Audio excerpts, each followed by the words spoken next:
Welcome to LinkedUp, Breaking Boundaries in Education, a podcast that focuses on what is happening in education today, connecting everyone to the movers and shakers that are breaking boundaries in the education arena. Hello, this is Jamie Sapino from LinkedUp, Breaking Boundaries in Education. Welcome, everyone. I'm here with my podcast partner, Jerry. Hi, how are you? Hello, Jamie. So good to see you. I'm great. How are you? Doing wonderful. So our goal with our LinkedUp podcast is to, bring practitioners and bring, leaders and researchers and big thinkers together to provide for you. So that way you have access to all of this great knowledge right from your device. Now, we do these weekly, and our topic today is on Clubhouse education. We first heard about Clubhouse education back in January when we featured our mentors. Jerry invited her mentor and I invited mine. And at the end of the podcast, my mentor, Laura Scott, told us about Clubhouse and we didn't know anything about it. And she sent us each an invite. And I'm slow getting started. It's still a novice. Jerry is blowing it up. And she's just taken to it so well. And she's found so many friends and so many people to learn from. And that is who we've invited here today. Yes, ever since January, I've been so excited about Clubhouse. It has been a great way to collaborate with educators around the world. And I love that global influence of all of us talking together. But in April, I just can't even believe this happened because it was the neatest event ever. There was a conference called Educate, EDUC, and number 8. And there were people represented from 6 continents and 170 sessions were available for educators to attend. Now, the conference was free. I think in all my years of education, I have dreamed of something like this, where I could talk to people around the world for free and hear all of the great things that are going on. It was a remarkable event. And today we have 2 ladies that were on the team that were responsible for putting this together. I can't even imagine what they went through putting all of this together. And so we welcome Lottie Dowling, and she is from Australia. It's 8 o'clock in the morning there, and it's 5 o'clock in the afternoon where I am. And Deborah Chi, she is in Los Angeles. What time is it there? It's actually 3. We have people from 4 different time zones here. But we are so excited to welcome Lottie and Deborah to our show today. So in order to get started, I know I have this conversation a lot. I ask people, are you on Clubhouse? And they say, what is it? And so I think we better start with what is Clubhouse? And I'm interested too how you got involved in it. So who would like to start? Sure, I'll jump in. Well, Clubhouse is a social media app like others that we might know of, but it's unique in the sense that it's audio only. So it's essentially, the way I think about it, is a mix between a podcast and the radio. And you can use it as either. You can kind of just use it as a podcast in the background, or you can take part as a radio. I've also heard it described as like talkback radio. So essentially talkback radio on an app. But to me, Clubhouse is actually even more than that. It's a community. It's a community of educators. What about you, Deborah? Is there anything you feel it is that I haven't touched on? Yeah, I completely agree. Clubhouse is like a podcast, especially for people who might be busy and they want to just listen in. And it's very topic based, so they can listen more specifically to whatever that's of their interest in, now, because we're talking amongst educators. So there's always people that we can connect on there. And it is a wonderful way of networking, but also just connecting on a social level. So, if you want to contribute and jump on stage, or if you want to moderate a conversation, it's a wonderful place to just exchange ideas and be pointed at resources that's beyond just like Reddit, but it could be like that if you use it like that. So I also want to add that Clubhouse is however you make it. So that's my take. I was just explaining it to people today, and I kind of explained it like an audio Twitter chat, right? So it's based on a topic, and you get to talk, you get to respond, and that's sort of like what it is in a way, right? Yeah, and I've done a lot of Twitter chats as well, Jamie. I love that you described it like that, because that's when I came onto it. I was like, oh, it's like a 3D Twitter chat, right? That you can kind of dig so much more deeply into ideas, and the time is live, so you can quickly check things in, and you don't have the delay you get with the written form. Deborah and Lottie, are you both educators? How did you come up with this Educate conference? And tell us a little bit about organizing a conference with people from 6 continents. That's a lot first and foremost, that's a great question. And I have been teaching most of my life. I started first as a art tutor at home, and my parents were like, let's just get a ton of our family friends and you can start teaching art. And I was barely 15. And I've been since teaching in classrooms, museums, and I received 3 graduate degrees, which I think helped me be able to tutor whatever subject that's needed, which is wonderful. And I love tutoring one-on-one. It's what I've been doing more specifically during the pandemic, because, everyone, more so I had to pivot, and it's wonderful. And I was part of the initial, I guess the 3, Cyrus and Jonathan, they were the 2 that kind of like, let's do something like that. And I met them a little earlier, and I was there when there was a brainstorming idea, like, why, we want to have an education conference. And I jumped right in because I have a background also in events, training, coordination, and management. So I knew, in order to ensure the success, I just kind of anticipated what might need to happen ahead of time. And I just started connecting people. So that, I believe, was my main role is, when I see someone that I just know that they can add to the conference. And Lottie was it's definitely one of the first. She was so proactive. I believe, Lottie, was that your first day on Clubhouse? I wanted to ask you that. Yes. I'm still deciding if it was a curse or a blessing. The first chat I joined was with Cyrus and Jonathan, who were 2 of it was their brainchild. And then I think my second chat was with Deborah and Cyrus and Jonathan. I just kind of kept stumbling into these rooms. But yeah, my background's also education. I'm a K-12 educator, primary. I've worked all over the world in a huge number of settings, which I think's really helped kind of, also I'm very interested in a number of different things across education. I've worked in international schools, private schools, public schools, community schools.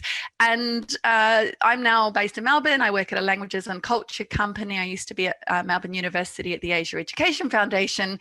I kind of tap into a lot of different things. But yeah, that's right. I mean, I think, how do you organize a conference?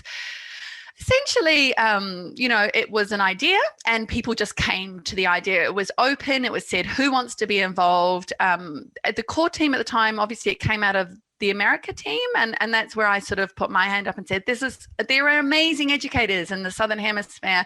I would like to kind of open this up to them. And they said, yes, it can be global. Essentially the idea was, it's a global project, anyone can join. And then just over time, a few people sort of kept kind of turning up to the meetings that had a variety of backgrounds around, like Deborah. If you've read Malcolm Gladwell's book, Deborah's superpower is she is the connector. She connects everybody. She's amazing. But of course, strong organizational skills are needed from, the whole team around trying to get things happening. And then, I think one of the successes why it was a global conference was because we didn't necessarily curate ideas. We just put it out there and said, do you want to run a session? Bring it. the stage is yours. And so that inspired people. It made people feel included. So I think that's kind of why it went so big. We also had some key people in the UK. Kai Liang was over in the UK, and we also had people helping in different time zones as well that jumped in and said, yeah, I'm going to tap into my networks and spread the good word. Yeah. Absolutely. How long did you work on this? Well, was it 8 weeks, Deborah? I mean, it's less than, it actually was. We started, it was 7.5 weeks. It was less than 8 weeks. I went back and I look at the notes of note taking that, launch session where I dated it and I counted, I looked through the calendar, it's 7.5 weeks. So it is incredible. And it snowballed. I mean, that was the thing too, was at the beginning there was interest, but then as it kind of, as the word spread, it got kind of bigger and bigger and bigger and bigger. And I mean, I remember initial conversations was, do you think we'll have enough sessions? And I mean, I never was particularly worried about that because I thought, I'm sure there will be, but, 170 sessions in 2.5 days is a lot of sessions. Yeah. And it was a 24/7 conference as well. It went on for 24 hours. Well, that was a big part of the equity piece. We really wanted to make sure that people could tune in across the world. And so, I mean, being in the Southern Hemisphere, I'm very kind of cognizant of missing a lot of the amazing programming that goes on in the Northern Hemisphere. So it just because it's a terrible time for me and my family. So yeah, we were very much trying to make sure that there was a variety. And if we had a STEM or a STEAM, we did try and make sure that there was STEM and STEAM offered at 2 different times so that at least if you missed one, you could do another. But, it was, it all happened so fast, as Deborah said, 7.5 weeks that, things were kind of not exactly perfect. It was all kind of just this amazing kind of spaghetti of educational content and materials. Sorry, Jamie, did you have a question? No, yeah, I just had a question about how many people were involved in the planning. And because I think it's interesting that I think if you realize how big it was going to be, there probably would have been more fear, and there probably would have been a lot more anticipated planning, right? I love the idea that you just came up with it and then just ran with it and did it in 7 weeks. I think that's fantastic. But how many people did it take to actually put this together? Lottie, you want to talk on that? I mean, well, yeah, go ahead. Okay, so basically it just kept growing. How about that? We started with just we started with the 4, and I mean, immediately it grew to 8. And then towards the end, our Slack channel was filled with people that I didn't even, it was so organic. I think it's like a movement. It's like a phenomenon because it keeps spreading. It's way beyond, Lottie and I or Cyrus and Jonathan. The reason why it got to the extent which it did, it was because everyone had they took ownership and they saw it as their own, because you see that on their profile, they start putting, this is educate, and even on their Twitter, it's just everyone made it their own. So if you ask me who was on the core team, I would say roughly they're, the organizers who are, part of it. Yeah, it's about 8 or so, 8 to 10. And also I want to acknowledge Lottie's team in Australia, because they themselves are an entity that, they ensure that part, the content there was well organized. So it's hard to say. If I could say, okay, there might be specific 8, but when it comes down to it, it's just a collective of people far beyond just us 8. We might be identified as the core, but I think it became what it was or what it is because of so many people just, taking ownership of it. And And I think, we had people, step in with really specific skills as well. So somebody stepped in, Brandon now, who's an amazing person, passionate about educating, said, I can, help with the website. And then we had other people saying, I can run the website. And of course, a big part of the conference too was we had this higher ed track as well that was run by Matt Alex, who brought, amazing speakers to the higher ed part of the conference. So it was, and I think that if you look on the Slack channel, there's a lot of people on there who essentially are founding members of Educate. They're just, at the time, there was just a few small people. But yes, I think if we knew what it was, I think we probably would have thought twice, Jamie. I would have thought twice about Yeah. I mean, I think this is why, just as you said, it just was so organic. I think that's probably why it was so successful. And how many people attended over those 2 days? We don't know.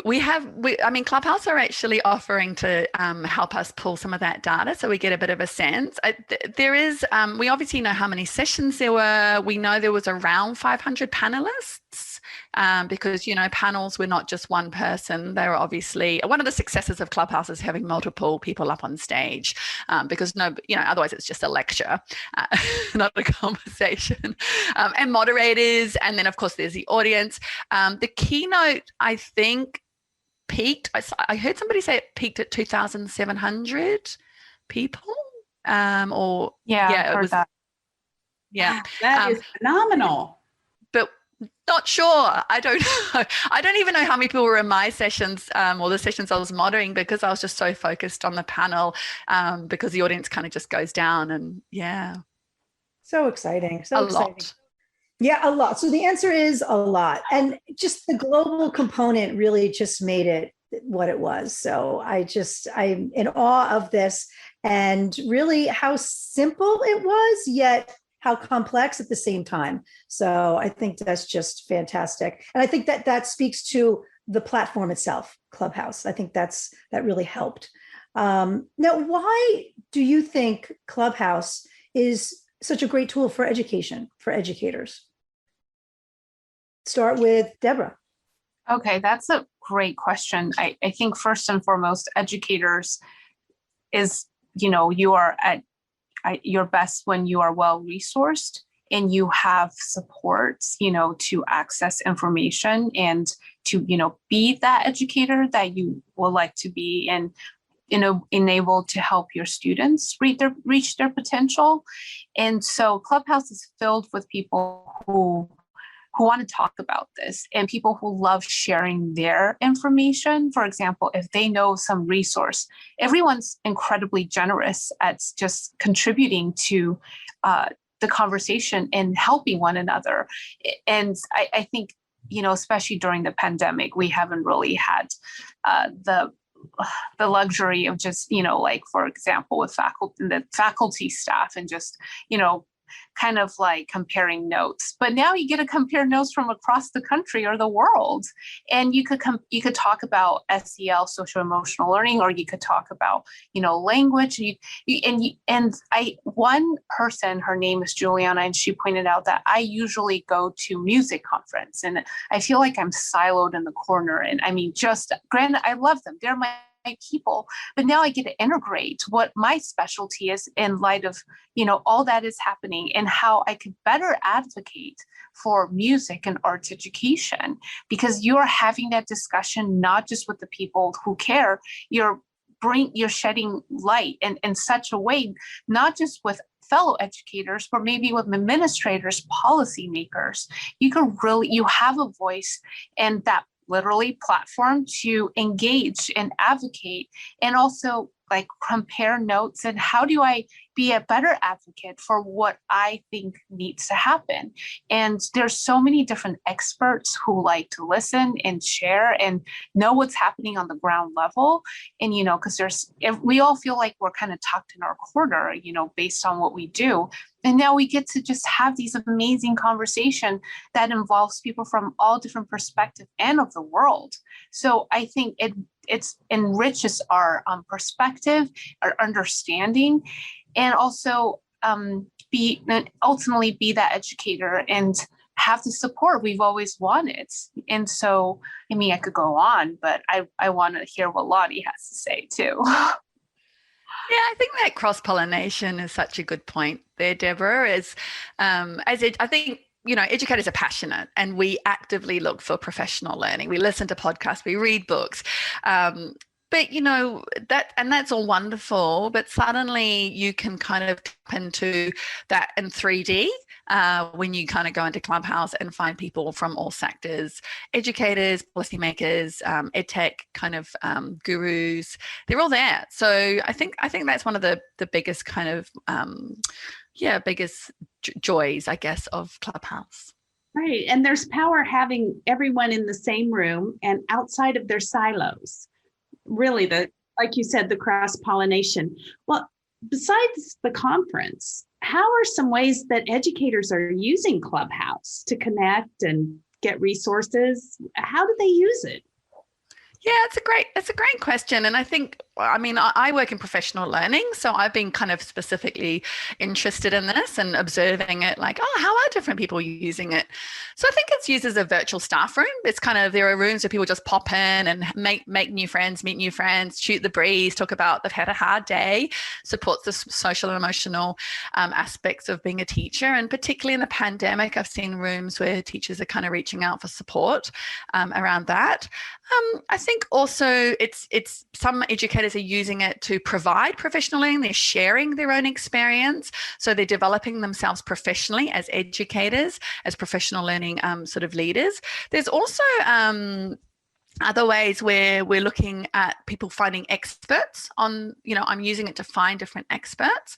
I think we're also starting to see, I wrote a blog about this, about networks coming across. And that's what I think is very interesting. If people have an existing podcast or an existing Twitter chat, to your point earlier, Jamie, we're starting to see those come across en masse. So in Australasia, the biggest Twitter chat is Aussie Ed, and they've been experimenting a little bit with Clubhouse, and they've even been experimenting with breakout rooms on Clubhouse, which is definitely something I think is worth exploring a bit more, because some of those rooms get so big that kind of breaking down into smaller groups for kind of a deeper dive into conversation. So I think that's used in like a lot of different ways. I think also too, educators are kind of using it to identify trends as well. Like we come away from conferences and we're like, oh, that's a really kind of big trend that I'm starting to see that I need to kind of understand or tap into. So I think it's been used in a lot of different ways by different educators. And I think the same educator uses it in different ways at different times. So sometimes they kind of just use it for enjoyment and it's kind of just on in the car or in the background that, somebody they love to listen to. Other times they're really trying to learn something. And I think that's something we saw at the conference. A piece of feedback we were given was that there was actually this variety of rooms that I hadn't even thought about, where there were kind of, there were like master classes, but there were also kind of like, this is for beginners or for anyone. And there were ones that were sort of kind of broadened essentially the whole kind of gamut of all of that. Right. The one drawback of Clubhouse is that I get FOMO because they're not recorded. I have that fear of missing out. Like I missed a great conversation. I have FOMO about the conference as well. I think I probably missed some really great sessions.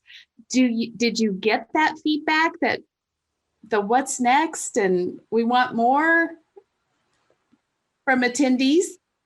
Absolutely. Yeah, absolutely. I think I had FOMO, and I was just like, there's all these great sessions and I can't go to any of them. So, there's a lot of questions being asked at the moment by the whole education community in Clubhouse on what is the future of education in here, not just Educate, other rooms and other clubs that are hosting talks. So, I think that's a really important conversation, and how Educate or how the education community can kind of, continue to grow, continue to support educators, because right now it's only on iPhone. It's about to open up to Android. We're going to have a huge amount of educators come in en masse. It's growing country by country. I think somebody showed me the data. I think Japan and Germany outside of the US are the next two biggest users of Clubhouse. I know Japan's up there. So, we have whole networks of kind of educators that are about to sort of come across. And there's a lot that people want to be doing. And I have to say, it's only been a week since the conference, and my inbox has just been going ding, ding, ding, ding, ding, ding, ding. I'm like, I need a holiday. Deborah, I know you feel the same. Right. Like I said, I was looking forward to a break, but then, I now I'm like, oh, what break? This is definitely another job on top of a job. I'm sure Lottie feels the same, but I just, to address Jerry's thoughts or on FOMO, I completely agree. Even when I'm on Clubhouse and I'm in a room and I'm looking at other rooms in which I feel bad because I feel I should stay with that room, but I am afraid of missing out on whatever else that's happening on Clubhouse as I am on Clubhouse. So the FOMO is so real. And I just feel like, okay, sometimes I just have to be okay. I am one person. And even if I'm in two rooms at a time, I wouldn't be able to process all that information anyway. So it is a problem. I would say it's a high quality problem. So it is, right. It's a great problem to have, really, that educators are that invested in their. And I also think I know that there were people I reached out to for the conference to say, hey, we'd love to hear your voice. Would you like to run a session? At my work, we have we do Spanish language online, and we have a whole team of Spanish language educators in South America and Colombia that wanted to run sessions, but they're not on iPhone. So there's definitely FOMO from people who are not on it, and they want to be on it, and that will absolutely come. But that's probably one of the big drawbacks right now. Is I've had people ask me, is there a way for you to run Educate outside of Clubhouse? And I've sort of said, oh, not yet. Right. Yes. Do you know when Android users will be able to join in Clubhouse? Have you heard? Yeah, there's already beta. There's already people who are Android users on Clubhouse, but they are rolling it out slowly like they initially did for iPhones. Because, it's just like it's opening up, but they're being very strategic about it. So whomever that's the lucky few Android, users, they will be able to, join Clubhouse this month, but it will be I think it's a slow rollout. So. Well, we've talked about FOMO and only iOS devices. Are there any other limitations that you've seen in Clubhouse? Yeah, there's definitely a few, and Clubhouse themselves are aware of this. I think they're trying to work on it. The in-app messaging is a big challenge. Right. So when you have your little profile, you can link your Twitter and your Instagram just by clicking on them, and it will take you straight there, and that's great. But then if you aren't on either of those, or if you're only on one and other people are on another, suddenly there's a problem connecting with these people. So some people will put their LinkedIn, write it in their bio, and some people put an email even in their bio.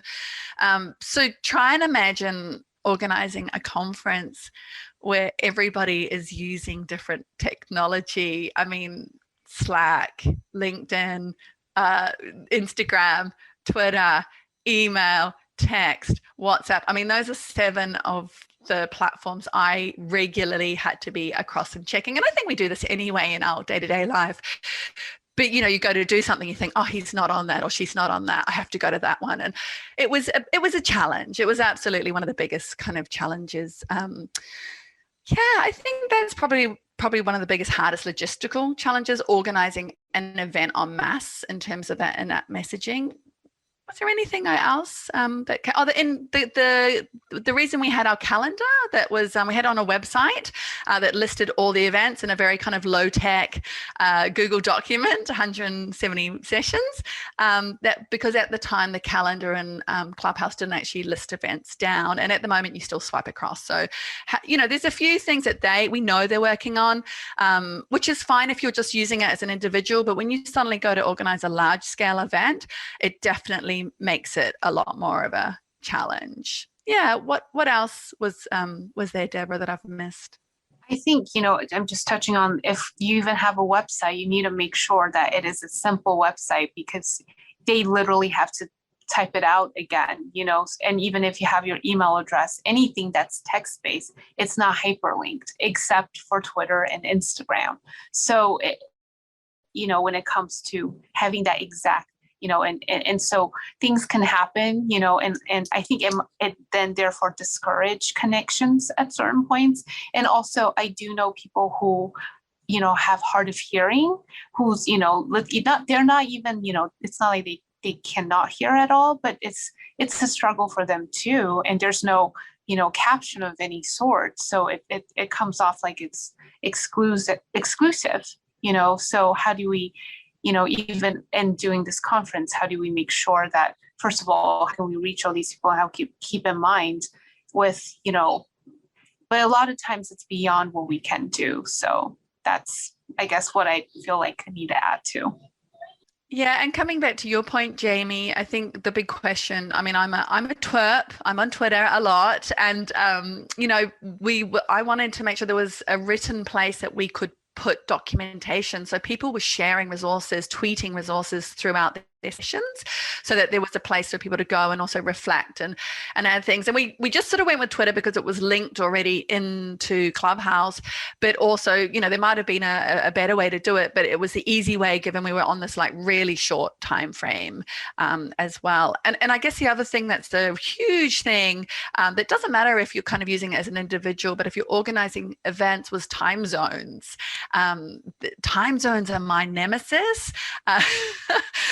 I work in a languages company where we have teams all over the world. Our Chinese staff are in China. Our Spanish staff are in Colombia. We have staff all over the US and Australia, and time zones just totally throw me. And then I think, okay, I'm just across it now.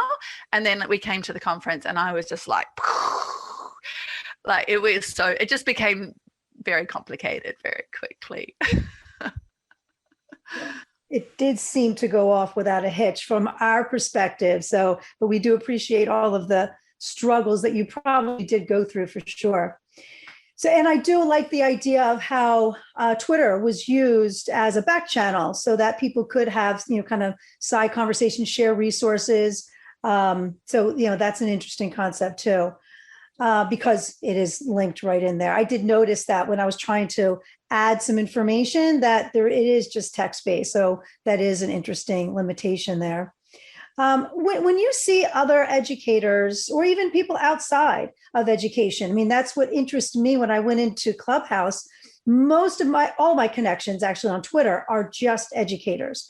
But immediately, because you see what's happening right there, I was drawn into the healing power of herbs, or I was showing my husband, look, there's a Harley Davidson motorcycle group you can join from globally. Like, there is anything you want is there, and I think that is just so empowering and interesting. But have you seen where in some cases the conversation starts and ends in that room, but have you seen it as a springboard for something bigger, taking action in the real world? Have you seen that happen as well? Yes, definitely. Yeah, no, you talk, Deborah, please share the project that we have Jen looking at. Oh, yes. So we want to better connect with all the everybody across the platform, especially with the educators. So this is something we intend to do, and we're in the midst of having a really great survey to capture all that information and data. And I think that's what we're looking to do. And I'm trying to think, like, Lottie, what are some of the things that you've been looking to help grow, educate, and to help springboard, what we're doing? Yeah, I guess as an educator, I am constantly looking out for different educators who are working in specific fields. So I think, I want to talk to somebody about SDGs.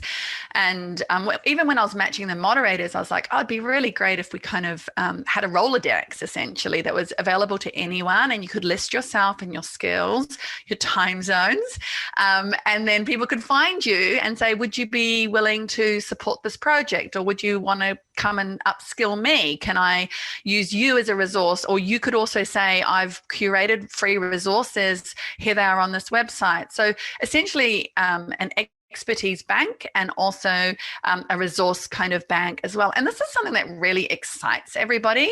And I think, well, an idea is exciting when multiple people have it at the same time. So here I was kind of thinking about it. And then I went into a meeting, and an amazing educator with a science background, Jen, was saying, oh, there's this idea that we could, put together. So, and then somebody else mentioned something. So, it's the power of the collective as well, because we want Educate to serve the community. And I think essentially, given some of the talks that have happened, like the one that Deborah, you're in, Educating Billions, that, there are many, many communities that could benefit more than others from, accessing experts, accessing resources. So there's definitely one of the most exciting things, I think.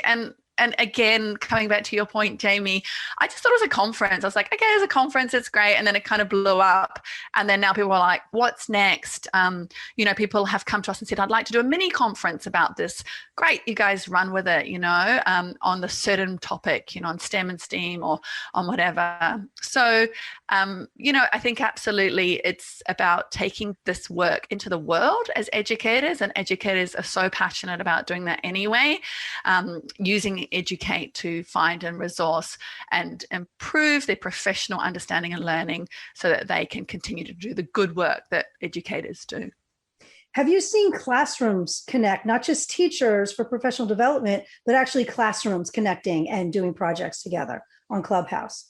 So perhaps in the classroom, having it, when we do screen sharing, we not screen sharing, but when we are able to post up a Zoom session to the whole class, everyone can participate with another class. But how about with Clubhouse? Have you seen that happen too? I don't know of that happening. I've heard of 2 educators who are into the SDGs connecting their classes. Yes. But I don't know the details of that. And I don't know how many other people are doing that, mainly because I've only been on it myself 8 weeks, right? So it's such a short space of time. But global collaboration is one of my great passions, actually, Jamie. So I'm so pleased you mentioned that, because it's such a powerful tool. And that's one of the kind of, if we had a Rolodex, we could enable this to happen at scale as well. Not just in these one-off, I happen to connect. It's, are you a classroom teacher? Yes. Are you willing to do a global collaboration project? Yes. And then people can just kind of search through and find those connections. What about you, Deborah? Have you come across that? Come across what specifically? Your classroom to classroom. Classroom to classroom. Yes. I believe Cyrus, that's what he's actively trying to do. If not on, through Clubhouse as a platform, to find the type of people that he could basically get and zoom into his class. That's definitely something that's been done. And so I just think that kind of adds to what the type of resource that Clubhouse offers. And so I think as Clubhouse become more popular and accessible, it's very likely, because I have heard of that, but it's not as actively, used, because it is audio. I mean, why would you do that if you could, use once you connect with that person, you might as well just have a Zoom conversation, especially when it's with your class, within your class. So I think that's kind of how it's evolved, if they made that connection.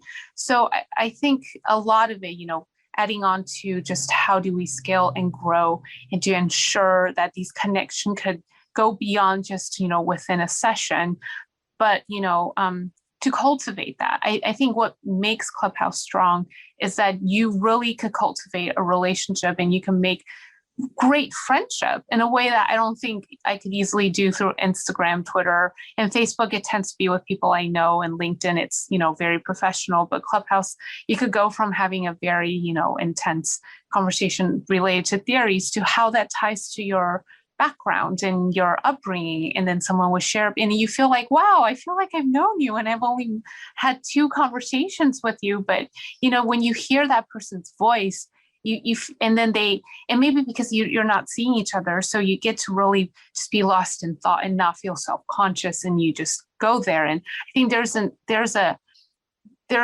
personal connection that you really get to experience in real time, which is something I love. And I think it happens between the educators, there's been so many like support.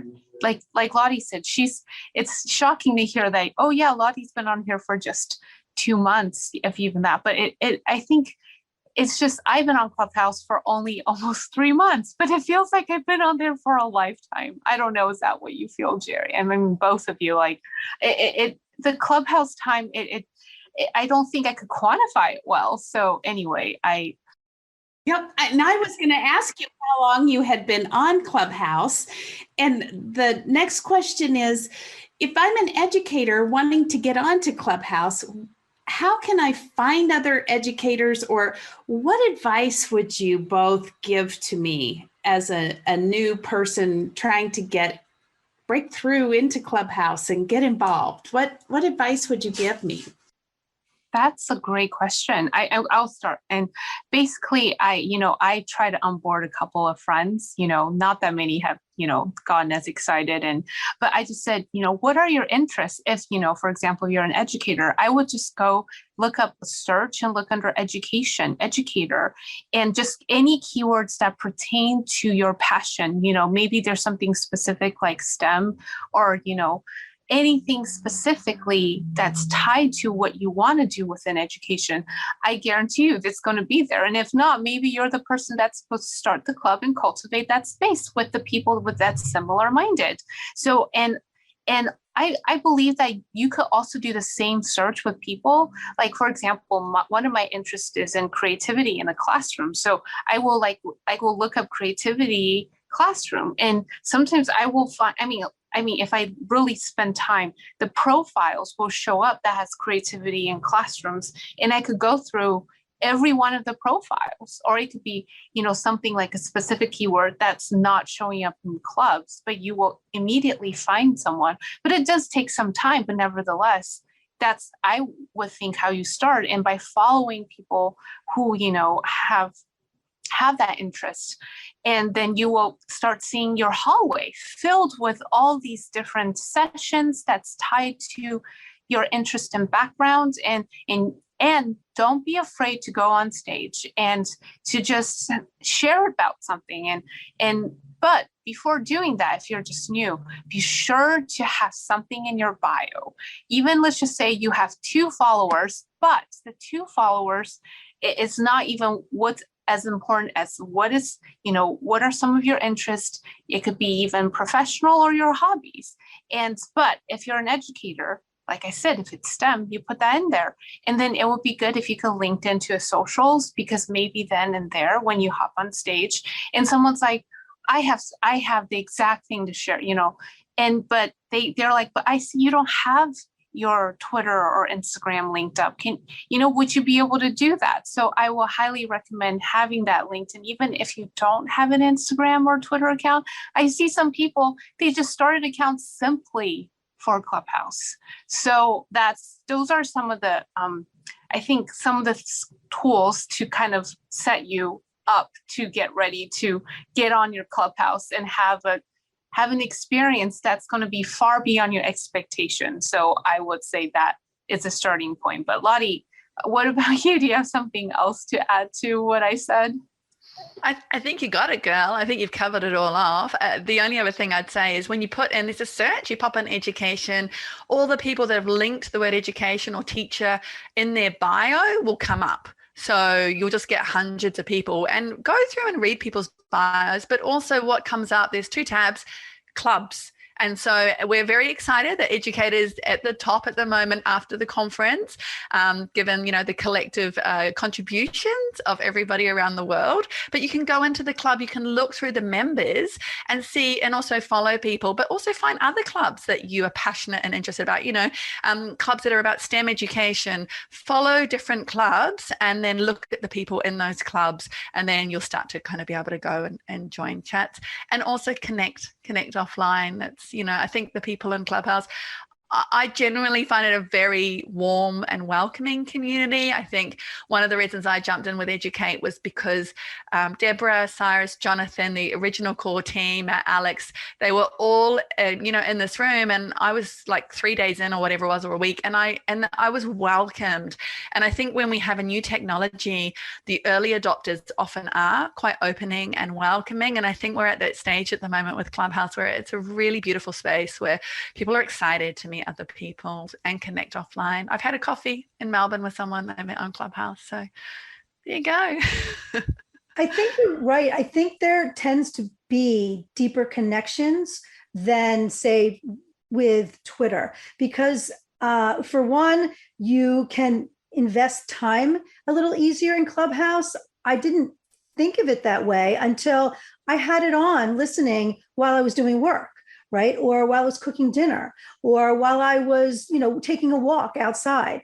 That to me makes it a little bit more accessible and enjoyable, because when you're in your, you have your head in your phone or your computer when you're doing a Twitter chat, you feel like you're disconnected to anything else in your life. So I feel like it allows you to, just chime in and listen in.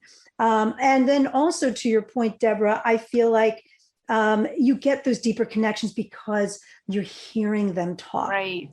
I think that does make a big difference. I can be in a Twitter chat and then just kind of leave, and sometimes feel a little intimidated, but I don't feel that way as much. I feel like it's a let's sit down and have a cup of coffee together and talk about this environment.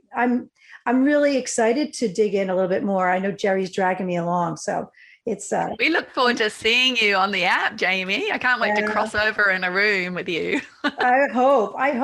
And we're hoping that because of all of this amazing information that you both have provided, that our audience is going to be able to be a part of the Clubhouse community as well. So any resources that you have that we can link, we'll do. But Jerry, I'm so excited that you got this podcast going. This is just amazing how we are expanding our connections with people through these technologies, through our podcast, through Twitter, through Clubhouse. It's just going to keep going. And I love it. I agree. And it reminds me of the quote that you hear, that the smartest person in the room is the room. Because in Clubhouse, you don't have to come with all of the answers. If you have a room about creativity, I don't have to know all the answers about creativity. We're having a conversation about it. And I pull from here, there, and everywhere. And that's what I love about it. It's the sharing nature of Clubhouse. So, And there's that quote about the 2 ears and 1 mouth, Jerry, as well, the Greek philosophy quote, and I forget who it is. I'm not great. Maybe Deborah knows. But that's the other thing, is I've learned so much about so many things, including the American education system. I just sit in a room and listen to teachers talk and understand more about the world around me. Absolutely. Well, we want to thank you both for joining us today. It has been a very intriguing conversation. I think our viewers will get a lot from it because so many people are just getting acquainted with Clubhouse now. And you both had some great tips and some great ideas. Should we look forward to a subsequent Educate conference coming up, or is there anything in the plans? Apparently, there's a conference. If you ask the people, there's a conference. Yes, people would love to have one, so we'd love to work with anyone that would like to be involved with that. We haven't really looked at it yet because we're a week out, but for sure it's on the horizon, and something we're kind of going to start talking to the community about and say, how do you want to be involved? We'd love to have you both involved, Jerry and Jamie. Oh, well, we want to be involved. We were in the last one, and so we're excited to do more. But as we wrap up today, Deborah and Lottie, can you tell our listeners how they can find you on social media? Yeah, I have my handle and for Clubhouse and Twitter the same. It's just testing 310. Backstory is it's 310 is LA County's area code for the longest time, and that's how no one will forget it. It's 310. So, and my Instagram, it's it's an art Instagram. So I think Twitter will be the best, and you won't forget it. And also just go on our club if educate, it's EDUC and 8. And when you type that in, you will find us. But even if you just start with education, I think we will be on the top. So and Lottie. Yes, my Twitter is Lottie Dowling NZ because I'm a Kiwi living in Melbourne. And my Clubhouse handle, I was thinking, what is it? It's Lottie Global Ed, LOTTIEGLOBALED, because I'm very, very passionate about global education and global citizenship. It's one of the things I work in. So we would love to welcome more people and have you part of conversations. Yeah, that's right. Absolutely. Well, the hardest part of this podcast today has been ending it, because I still have a million questions I want to ask you. So maybe we'll have I love you, Jerry.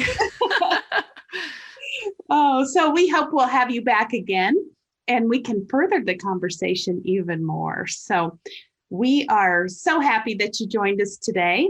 And we thank you, and we ask our listeners to go ahead and hit that subscribe button on LinkedUp. And we would like for you to hear all the people that we have on LinkedUp that we bring to you right to your phone, your desktop, your laptop. So thank you for joining us.